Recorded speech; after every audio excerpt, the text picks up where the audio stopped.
In tonight's shocking episode of 24 Hours in Police Custody, the detectives explore the bizarre case of a dead man's body dumped in a park. The explosive Channel 4 series, which follows Bedfordshire, Cambridgeshire and Hertfordshire Police's detective work, round the clock, has returned with the third of 6 extraordinary new films about major crimes. Left for Dead delves deep into the case of Stuart Wilki, whose body was found in a suspicious position in a Peterborough park, but rigor mortis has already set in and the trail of evidence is going cold. Cameras follow every extraordinary twist and turn of the investigation, as the detectives identify the victim in the real-life crime drama. The victim is identified as Stuart Wilki, 53, nicknamed Chink, who was known by other homeless people in the area. DCI Jerry Waite starts to pull the pieces together, and after an anonymous tip-off, launches a full murder inquiry. The detectives turn their attention to Fairview Court, the supported housing project for people with mental health, alcohol or drug problems.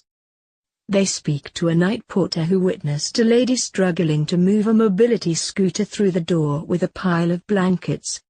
In shocking CCTV footage, Kelly can be seen dragging the scooter out with the body, then pushing the corpse into the well of the scooter and riding off.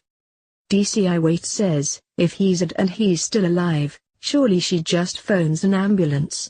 Either that or you've murdered him and you want to dispose of the body.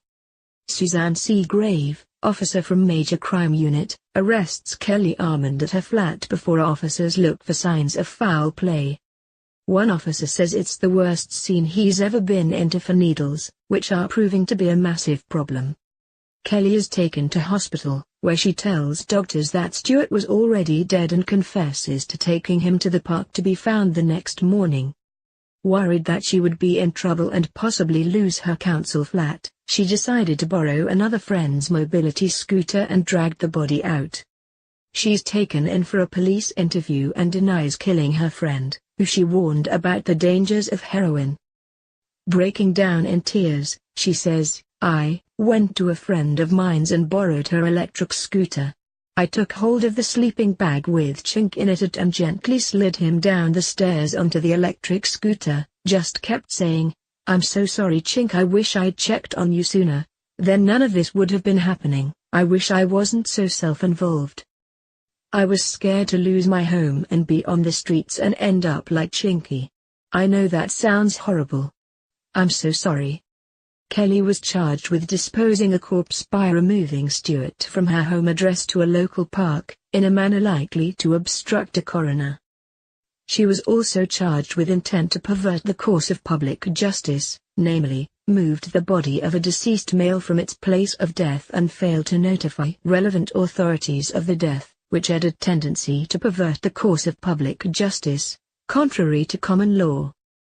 A final post-mortem confirmed that Stuart died as a result of pneumonia exacerbated by his drug use. There was no sign of foul play. Kelly was found guilty of obstructing a coroner, by disposing of a corpse. She was sentenced to 2 years in prison and completed a drugs rehabilitation course while in prison. 24 Hours in Police Custody airs at 9 p.m. tonight on Channel 4.